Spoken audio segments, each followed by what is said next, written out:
Jadi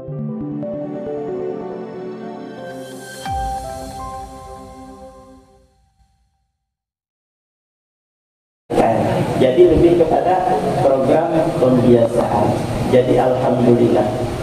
Kenapa kita hakun belajar Al-Quran? Karena selain Rasulullah mengatakan, man qara'a harfan min kitabillah kutiba lahu hasanatan, orang yang membaca Al-Quran, kitab Allah, setiap huruf yang ia baca dicatat satu kebaikan. Wal hasanatu bi asyri amsalha, kebaikan Allah lipat gandakan dengan 10 kali lipat. Ya Rasulullah, la aqulu alif lam mim harfun wahidun, aku kadang-kadang kalimat alif lam mim itu satu huruf. Walakin alifun harfun wa lamun harfun wa mimun harfun. Alif satu huruf, lam satu huruf, mim satu huruf. Artinya apa? Ketika kita sudah membaca alif lam mim, itu sudah 3 huruf yang kita baca, 3 kebaikan yang kita dapat. Allah lipat gandakan minimal 10, berarti sudah mendapatkan 30 kebaikan dari Allah, 30 rahmat, 30 penghapus dosa hanya dengan membaca alif lam mim. Apalagi kita rutin setiap subuh 1 halaman, imam maghrib 1 halaman, 1 hari selembar. Luar biasa barakah yang kita dapatkan. Apalagi sehari sejuz, sebulan khatam Al-Quran. Sampai-sampai Rasulullah mengatakan afdalu ibadati ummati qiraatul Quran. Paling afdal, paling ganal pahalanya, paling utama ibadah umatku ya Rasulullah ialah membaca Al-Quran. Tetapi kita jangan stop sampai di situ. Ada lagi hadis Rasulullah yang mengatakan rubba qari'in wal Qur'anu yal'anu. Ada ya Rasulullah di antara umatku, dia membaca Al-Quran bukan malah dapat rahmat, bukan malah dapat ampunan, bukan malah dapat pahala. Wal Qur'anu yal'anu, Quran menimpahi lawannya. Quran melaknat dengan ia yang membaca. Quran membenci terhadap ia yang membaca. Kenapa? Karena membaca Al-Qurannya tidak dibarengi dengan ilmu. Baca Al-Qurannya sembarangan, makarijul hurufnya belum belajar, tajwidnya belum pas, bacaannya batal bahasa kita. Selain itu kata ulama, kenapa Quran melaknat menyumpah terhadap ia yang membaca? Karena dia tidak mengamalkan kandungan Al-Quran.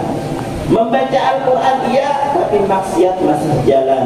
Membaca Al-Quran iya, tapi sembahyang ditinggalkan, maka Quran pun tidak ridha dan tidak senang. Sehingga apa?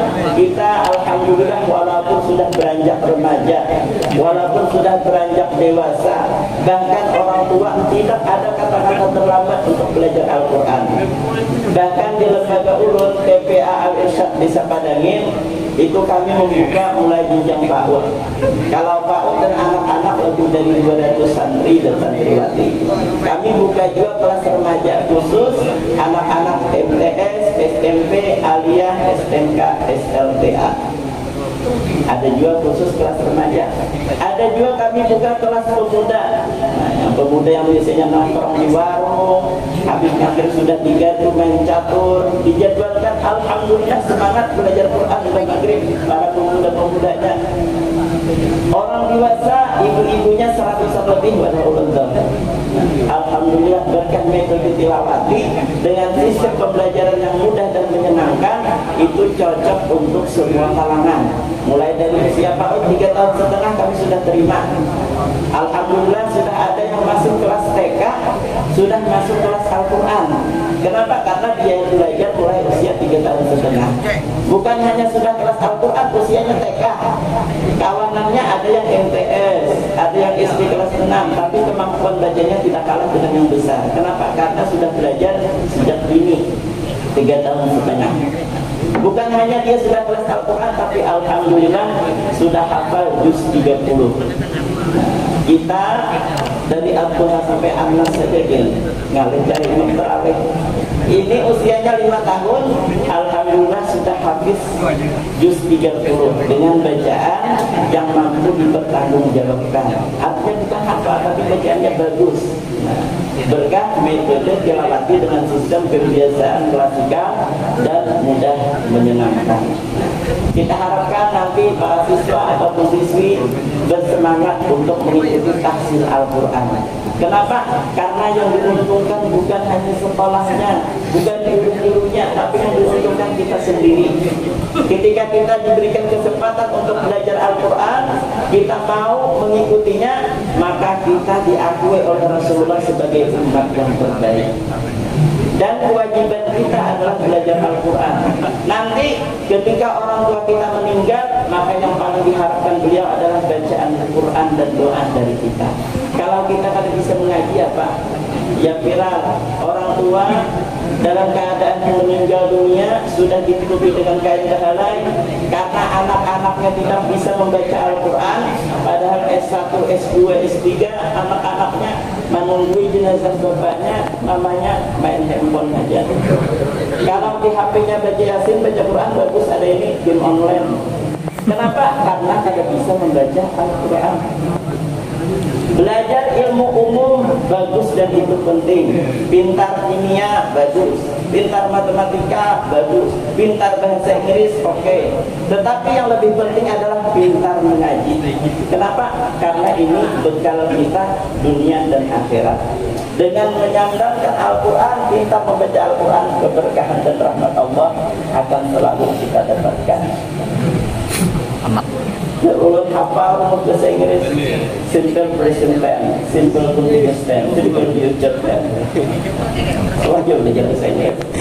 Rumus-rumus bahasa Inggris hafal semuanya, 12 simple hafal. Tapi baca Al-Quran kan bisa. Kira-kira kayak apa? Kawitan ditudungi dalam keadaan meninggal dunia, mungkinkah yang kita bacakan rumus kimia melukul atau rumus bahasa Inggris di simple continuous tense, subject plus apa lagi? SMR, control in dan lain sebagainya. Apa lagi sebenarnya? Artinya apa? Alhamdulillah kita belajar ini adalah bekal dunia dan akhirat kita. Dan Al-Quran harus dinomorsatukan. Kalau kita pintar bahasa Inggris, pintar matematika, itu adalah keberuntungan dan patut kita syukuri. Tapi harus kita kejar juga, Al-Qurannya harus lebih bagus dari matematikanya. Al-Qurannya harus lebih pintar dari bahasa Inggrisnya. Al-Qurannya harus lebih hafal daripada menghafal rumus-rumus kimianya. Nah, mudah-mudahan ini menjadi motivasi dan insya Allah kami bersama Dewan Guru akan berusaha membuat sistem agar semua proses pembelajaran nanti berjalan dengan mudah, tidak membosankan dan cepat bisa. Nah, insya Allah. Karena rata-rata sudah bisa, hanya kita pembiasaan bagaimana menerapkan agar sesuai kita itu tartil. Warattilil Qur'ana tartila. Kita harus membaca Al-Quran dengan tartil. Arti tartil apa? Mafarijul hurufnya bujur, panjang pendeknya bujur, hukum tajwidnya bujur. Itulah yang disebut dengan tartil. Kita kadang-kadang malu, bamek, pede benar membaca. Wa asgili jalimin bijalimin. Nah, jim aja berdan. Jalik aja jauh jalimin. Zolimin. Siapa gitu ya? Siswa SMK 1 juga. Nah, kita hendak bagus bacanya. Wa asgilil zalimin bil zalimin. Siapa gitu? Oh, itu siswa SMK 1 juga. Bagusnya bacanya. Karena di sana ada program tahsilnya, jadi kapan-kapan bagus kerjanya. Nah, kita kayak itu harapannya. Insya Allah sekolahannya tambah berkah, tambah maju, tambah memberikan manfaat dan mencetak generasi-generasi yang pintar-pintar, bermanfaat bagi agama, nusa dan bangsa. Ditambah dengan program tahsil kita tambah barokah. Amin ya rabbal alamin. Kiranya ini yang dapat ulun sampaikan. Mohon maaf dengan kekurangan dan kekeliruan daripada ulun. Ulun akhiri. Wassalamualaikum warahmatullahi wabarakatuh.